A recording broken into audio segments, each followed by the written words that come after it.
So I want to show you a diagram of how we see the world now. I've mentioned editing, and I've mentioned ingest, and I've mentioned browse. And really we see that different hardware platforms are better suited for those purposes. Editing requires high demand IP networking, requires lots of packets of disks, fairly random access, lots of storage typically.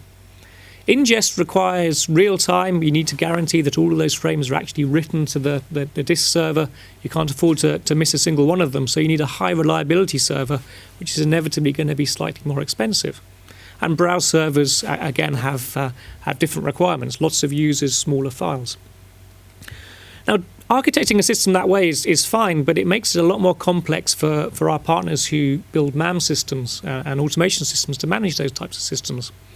So we've abstracted those now through something we call Media Services Framework. Now, this isn't a session about our products, but really this is about best ways to integrate these sorts of systems these days. So we abstract out all of those technical lower layers into one common framework and expose that as one file system, as one asset system to the media asset management system. So they sit on top of us and access us now via web services using XML type messages. So really the primary objective of these types of systems is to keep the browse proxy, the high resolution, and the metadata that's associated with that media all in sync. So when a user goes and looks at that browse proxy, they're absolutely certain that that matches the high resolution. If it doesn't, then the system will alert to that, and there's all sorts of reporting that we can put into these systems to tell us about discrepancies.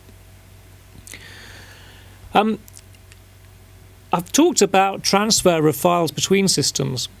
Being able to do that in real time with certain file formats is actually more complex than it sounds. It's not as simple as just transferring a file. QuickTime, as an example, can't be read until there's a duration field set at the beginning of the file. Now, to be able to get a file that you can read with an editor, you need to constantly update that header. And that's more complex to do than you'd think, and we put a lot of effort into doing that. That's a difficult, messy process, and depending on how you actually transfer and depending on the system components, depends on how you really do that.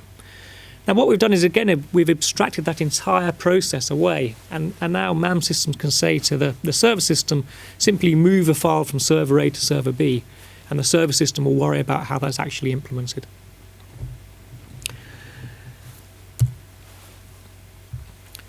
So I want to talk next about proxy and where we'd use it.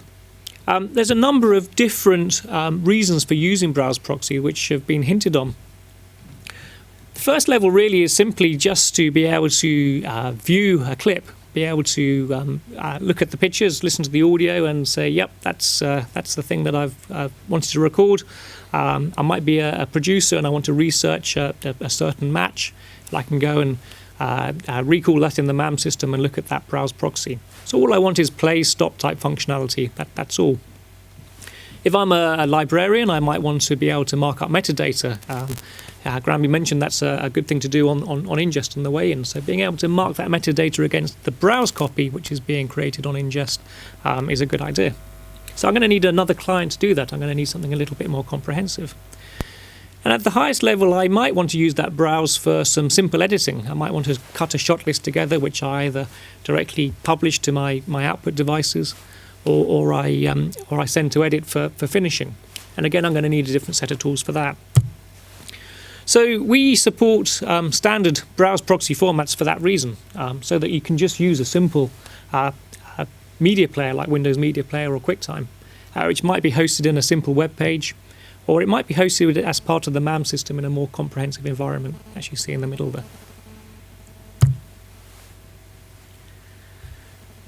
So I said I was going to come back to the API and talk a little bit more about this. APIs can be used to perform more complex functions on the media assets themselves.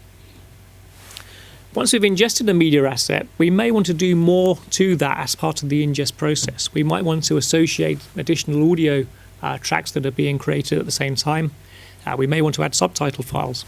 So having an API that allows us to communicate at that file level but abstract that out so that the media asset management systems and the automation systems don't need to work at that complex file level makes sense and makes their life a lot easier.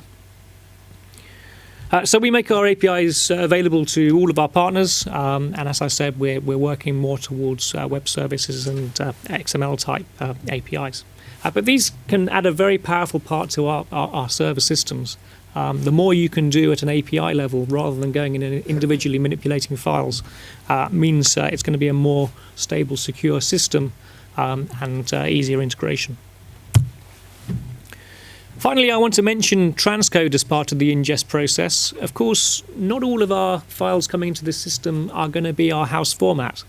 I talked about other vendors pushing media onto our servers for us to use. These files may not necessarily be our own house format, in which case we want a quick and effective way of transcoding those. So we have technology that does that. And what we aim to do is either rewrap if that's all it needs to be done, or transcode as fast as possible, many times faster than real time. But what's key to this is preserving any metadata that comes in with that file. If it's an MXF file, there may be a whole load of metadata in that header. And having continuity of that metadata going through the process is going to be really important. If you lose that metadata as soon as you do a transcode, then it's lost forever. So having that transcode process aware of that metadata and be able to rewrite it into the new wrapper, a new file format, is going to be really key.